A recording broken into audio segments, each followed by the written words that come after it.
The Beetle Who Went on His Travels by Hans Christian Andersen.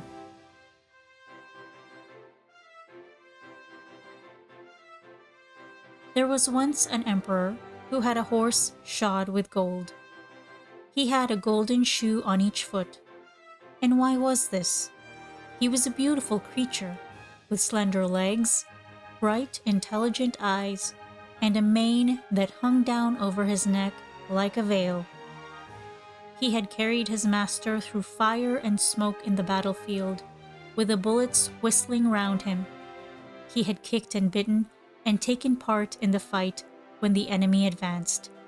And with his master on his back, he had dashed over the fallen foe and saved the golden crown and the emperor's life, which was of more value than the brightest gold.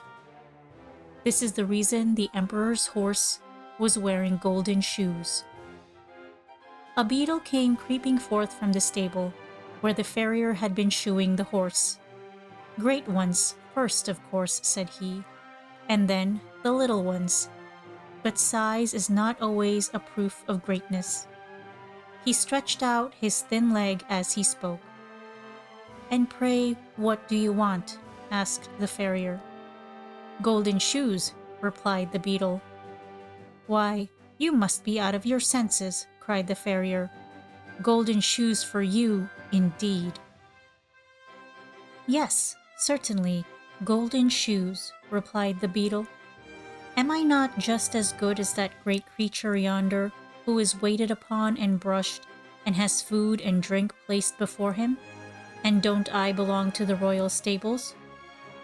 "But why does the horse have golden shoes?" asked the farrier. "Of course, you understand the reason." "Understand? Well, I understand that it is a personal slight to me," cried the beetle. "It is done to annoy me, so I tend to go out into the world and seek my fortune." "Go along with you," said the farrier. "You're a rude fellow," cried the beetle as he walked out of the stable. And then he flew for a short distance till he found himself in a beautiful flower garden, all fragrant with roses and lavender. The ladybirds, with red and black shells on their backs and delicate wings, were flying about, and one of them said, "Is it not sweet and lovely here? Oh, how beautiful everything is!" "I am accustomed to better things," said the beetle. "Do you call this beautiful? Why, there is not even a dung heap." Then he went on, and under the shadow of a large haystack he found a caterpillar crawling along. "How beautiful this world is," said the caterpillar. "The sun is so warm, I quite enjoy it. And soon I shall go to sleep and die, as they call it, but I shall wake up with beautiful wings to fly with, like a butterfly." "How conceited you are," exclaimed the beetle. "Fly about as a butterfly, indeed. What of that? I have come out of the emperor's stable, and no one there, not even the emperor's horse, who in fact wears my cast-off golden shoes, has any idea of flying except myself. To have wings and fly, why, I can do that already." And so saying, he spread his wings and flew away. "I don't want to be disgusted," he said to himself, "and yet I can't help it." Soon after, he fell down upon an extensive lawn and for a time pretended to sleep, but at last fell asleep in earnest. Suddenly, a heavy shower of rain came falling from the clouds. The beetle woke up with the noise and would have been glad to creep into the earth for shelter, but he could not. He was tumbled over and over with the rain, sometimes swimming on his stomach and sometimes on his back. And as for flying, that was out of the question. He began to doubt whether he should escape with his life, so he remained quietly lying where he was. After a while, the weather cleared up a little, and the beetle was able to rub the water from his eyes and look about him. He saw something gleaming, and he managed to make his way up to it. It was linen which had been laid to bleach on the grass. He crept into a fold of the damp linen, which certainly was not so comfortable a place to lie in as the warm stable, but there was nothing better, so he remained lying there for a whole day and night, and the rain kept on all the time. Towards morning, he crept out of his hiding place, feeling in a very bad temper with the climate. Two frogs were sitting on the linen, and their bright eyes actually glistened with pleasure. "Wonderful weather this," cried one of them, "and so refreshing. This linen holds the water together so beautifully that my hind legs quiver as if I were going to swim." "I should like to know," said another, "if the swallow who flies so far in her many journeys to foreign lands ever met with a better climate than this. What delicious moisture! It is as pleasant as lying in a wet ditch. I am sure anyone who does not enjoy this has no love for his fatherland." "Have you ever been in the emperor's stable?" asked the beetle. "There, the moisture is warm and refreshing. That's the climate for me, but I could not take it with me on my travels. Is there not even a dunghill here in this garden where a person of rank like myself could take up his abode and feel at home?" But the frogs either did not or would not understand him. "I never asked a question twice," said the beetle, after he had asked this one 3 times and received no answer. Then he went on a little farther and stumbled against a piece of broken crockery ware, which certainly ought not to have been lying there. But as it was there, it formed a good shelter against wind and weather to several families of earwigs who dwelt in it. Their requirements were not many. They were very sociable and full of affection for their children, so much so that each mother considered her own children the most beautiful and clever of them all. "Our dear son has engaged himself," said one mother. "Dear innocent boy. His greatest ambition is that he may one day creep into a clergyman's ear. That is a very artless and lovable wish, and being engaged will keep him steady. What happiness for a mother!" "Our son," said another, "had scarcely crept out of the egg when he was off on his travels. He is all life and spirits. I expect he will wear out his horns with running. How charming this is for a mother, is it not, Mr. Beetle?" For she knew the stranger by his horny coat. "You are both quite right," said he, so they begged him to walk in, that is, to come as far as he could under the broken piece of earthenware. "Now you shall also see my little earwigs," said a third and a fourth mother. "They are lovely little things and highly amusing. They are never ill-behaved, except when they are uncomfortable in their inside, which, unfortunately, often happens at their age."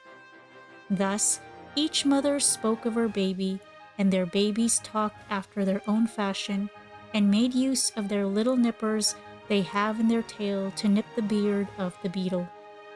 "They are always busy about something, the little rogues," said the mother, beaming with maternal pride. But the beetle felt it a bore, and he therefore inquired the way to the nearest dung-heap. "That is quite out in the great world, on the other side of the ditch," answered an earwig. "I hope none of my little children will ever go so far. It would be the death of me." "But I shall try to get so far," said the beetle, and he walked off without taking any formal leave, which is considered a polite thing to do. When he arrived at the ditch, he met several friends, all of them beetles. "We live here," they said, "and we are very comfortable. May we ask you to step down into this rich mud? You must be fatigued after your journey." "Certainly," said the beetle. "I shall be most happy. I have been exposed to the rain and have had to lie upon linen, and cleanliness is a thing that greatly exhausts me. I have also pains in one of my wings from standing in the draught under a piece of broken crockery. It is really quite refreshing to be with one's own kind again. Perhaps you came from a dung heap, observed the oldest of them. No, indeed, I came from a much grander place, replied the beetle. I came from the emperor's stable, where I was born with golden shoes on my feet. I am traveling on a secret embassy, but you must not ask me any questions, for I cannot betray my secrets. Then the beetle stepped down into the rich mud, where sat 3 young lady beetles who tittered because they did not know what to say. None of them are engaged yet, said their mother, and the beetle maidens tittered again, this time quite in confusion. I have never seen greater beauties, even in the royal stables, exclaimed the beetle, who was now resting himself. Don't spoil my girls, said the mother, and don't talk to them, pray, unless you have serious intentions. But of course, the beetle's intentions were serious, and after a while, our friend was engaged. The mother gave them her blessing, and all the other beetles cried, "Hurrah!" Immediately after the betrothal came the marriage, for there was no reason to delay. The following day passed very pleasantly, and the next was tolerably comfortable. But on the third, it became necessary for him to think of getting food for his wife, and perhaps for children.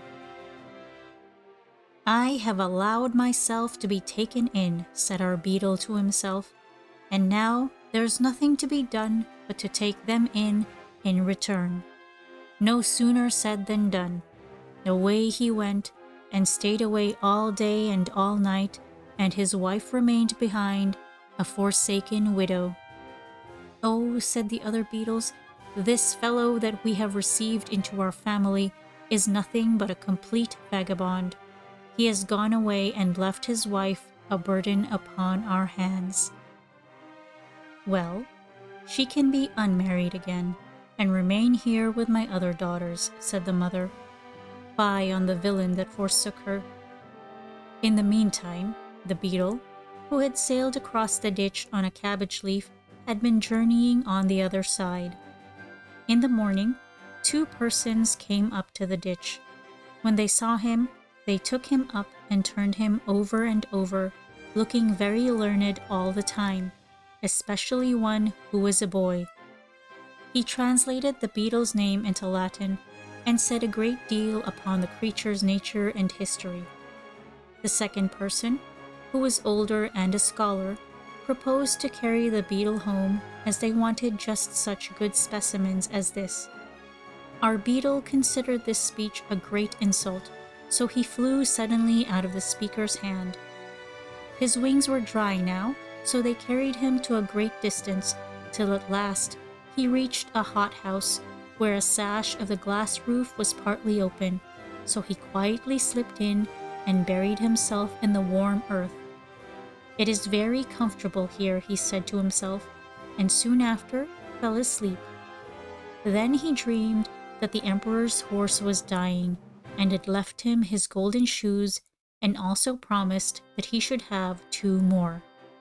All this was very delightful, and when the beetle woke up, he crept forth and looked around him.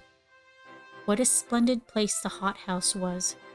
At the back, large palm trees were growing, and the sunlight made the leaves look quite glossy.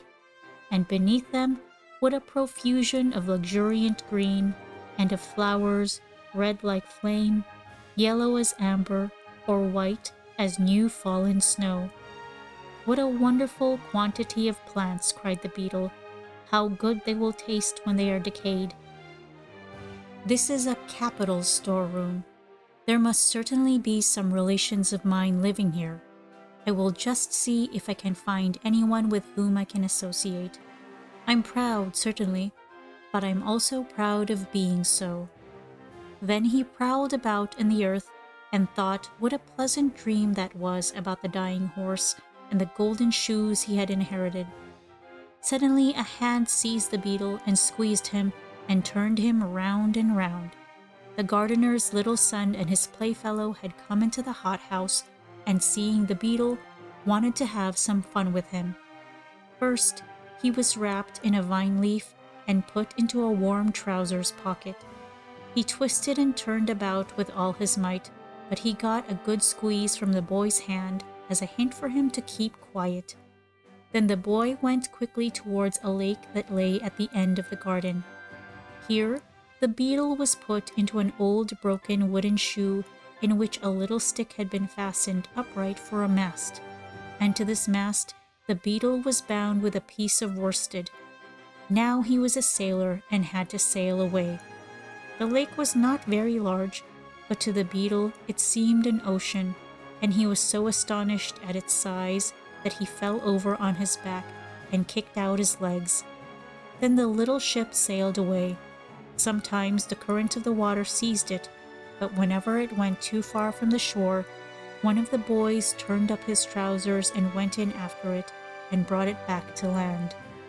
But at last, just as it went merrily out again, the two boys were called, and so angrily that they hastened to obey and ran away as fast as they could from the pond, so that the little ship was left to its fate.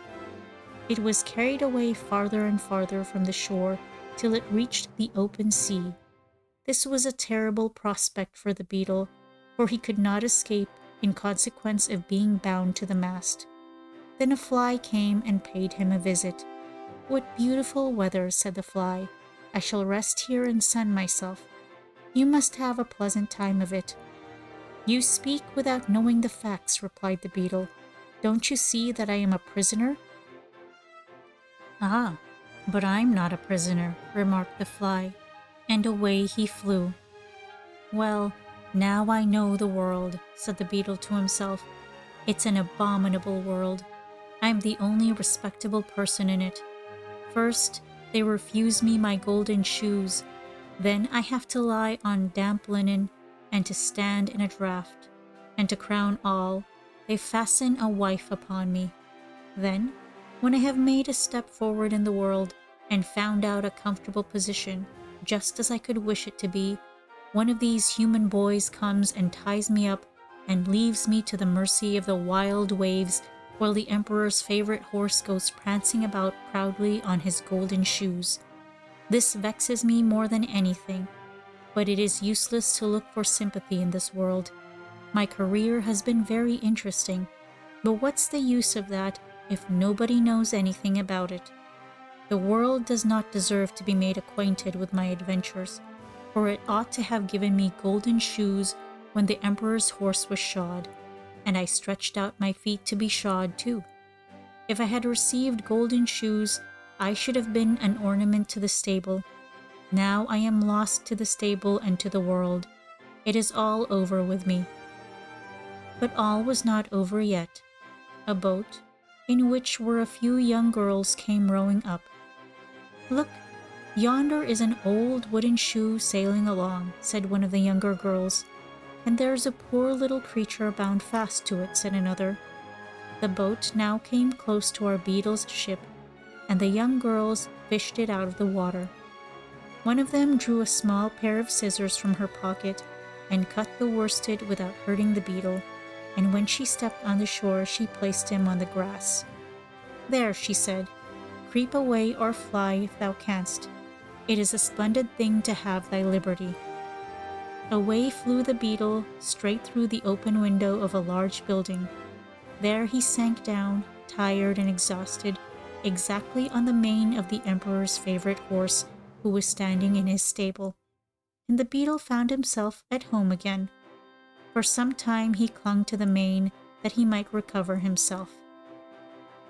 "Well," he said, "here I am, seated on the emperor's favorite horse, sitting upon him as if I were the emperor himself. But what was it the farrier asked me? Ah, I remember now. That's a good thought. He asked me why the golden shoes were given to the horse. The answer is quite clear to me now. They were given to the horse on my account." And this reflection put the beetle into a good temper. The sun's rays also came streaming into the stable and shone upon him, and made the place lively and bright. "Traveling expands the mind very much," said the beetle. "The world is not so bad after all, if you know how to take things as they come.